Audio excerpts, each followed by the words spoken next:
So I'm back out here in the shop. I got a fair bit of work done yesterday on the Thornton Tomahawk there, and it's not looking too bad. This is not going to be the handle. This is just I'm going to move this outside. It's a little bit nicer out there. Better light, not so aggravating. So here we go. Drop. Okay, yeah, way better light. So here's the Thornton. Pretty rad.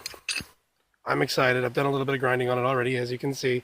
Took an angle grinder to it just to get off some of the scale and kind of see how the highs and lows on the steel are going to come out.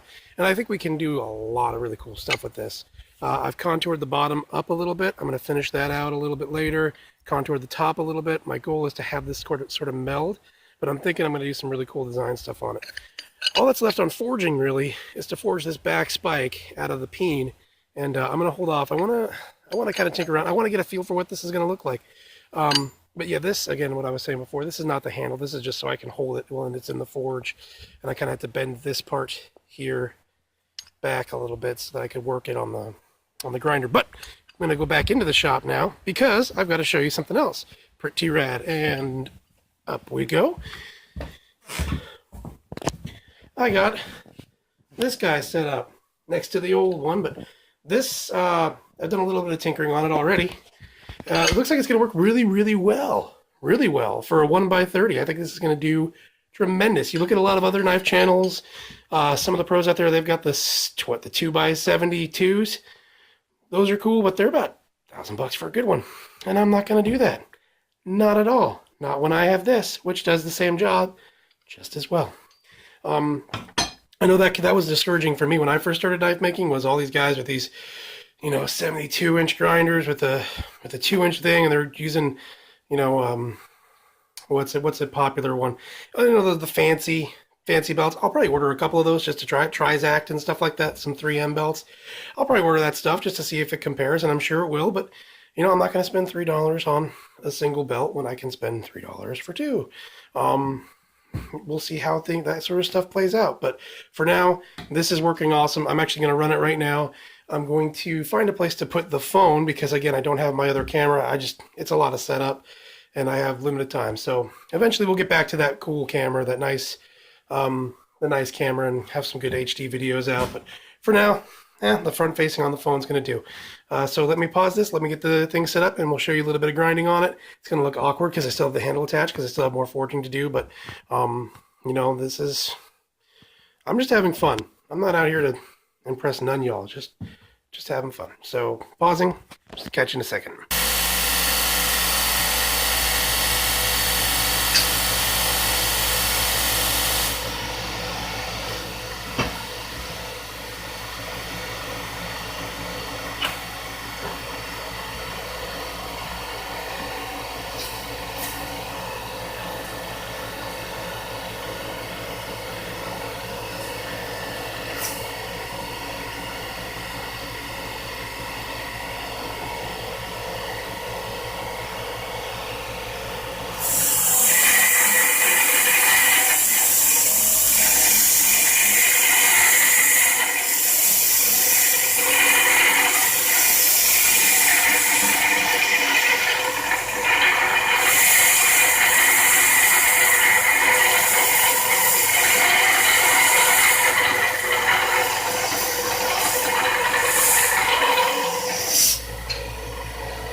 Always wear your respirator with this. I don't know how many times I've had steel boogers. It's not fun, especially 2 days later when you're still trying to blow your nose and get all the steel bits out. Always wear a respirator. This one is very cheap. Got it off of Amazon. I think it was like $8, and then I did their little $7 upsell and got a couple of the little things here and some of their really cool organic vapor cartridges. These I'm going to use actually when I heat treat, because I'm going to use used motor oil, and I don't want cancer. So we'll use those for heat treat. You saw a little bit. I don't want to do a 10-minute grinding video. I've seen other videos where people grind for 10 minutes. Go watch their videos. I don't want to bore you. I have too many long videos. Also, good idea, afterthought, wear gloves when you do this. If you're not doing it already, you know the shit gets really hot. This hasn't been heat treated yet, so I'm not concerned about ruining the heat treat or anything on it. I can just wail away and let it get a little warm. It's not going to hurt me or not going to hurt the blade or anything like that.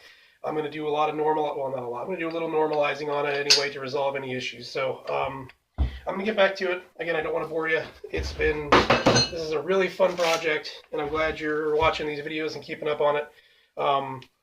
You know, I've broken it down a little bit more lately into some smaller videos, but that's necessity. So you guys have fun, and we'll catch you next time. Okay, so I've been doing this for an hour and a half now, and yeah, this little guy goes very well. This thing runs good. What is it? Half, 1/3 horsepower. Does great. Does a great job. The 40 grit belt I put on there from Harbor Freight chewed through this pretty easily. When I was wearing the gloves, this which I was wearing the gloves, you know, I can feel the heat coming through this thing, and I probably should have had a bucket of water or something nearby. You'll see that in other YouTubers' videos. Come on, lights, work with me. I'm laying it down a little bit more. I'll get right up in here. So, they always have a bucket of water nearby to cool it off. I'm not worried about the heat treat ruining or anything like that, so I didn't do that. But I did cut off the handle, used a cut-off wheel, and then polished her up a bit.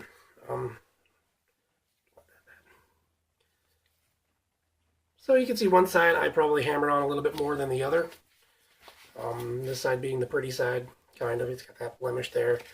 What we have here is a top and bottom. So you have a finger kind of curve right there, and then the beard of the blade a little bit. Not a very tremendous beard, but it's there.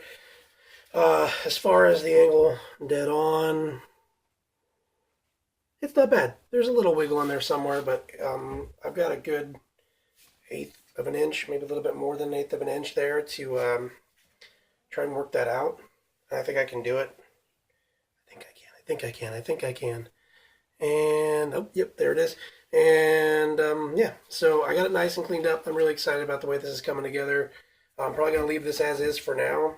I don't know if my cousin wants a little kind of forged look about it, but if he does, I'll leave it. If not, then I'll try to polish it out and get a really good fit and finish on this. So next time, I'm going to be hammering the spike out. And once the spike is hammered out, I'm only going to take it to there. It's not going to be a very big spike. I could probably push that out to here, but I'm not. I'm only going to go a little bit because this is going to be very long as it is. So this will be a cool little hatchet. I took a lot of weight off this guy. It was pretty heavy before. This was a 32-ounce hammer before, and I mean, it's definitely not that bad now. So I'm excited. I actually was at Harbor Freight today, and I saw the hammer that this came from, and I'm like, damn, that's fucking rad. And guess what? It is fucking rad. This is awesome hobby. It's a very, very good sense of accomplishment right now that I feel. And if you want to feel that too, and if this is something you're into, by all means, get into it. It's a lot of fun, and just a shitload of fun. So thanks for joining us again. It's me, and the mouse in my pocket, I guess. But thanks for joining us on another episode of Wild Beard Yonder presents Wild Beard Knives, and take care.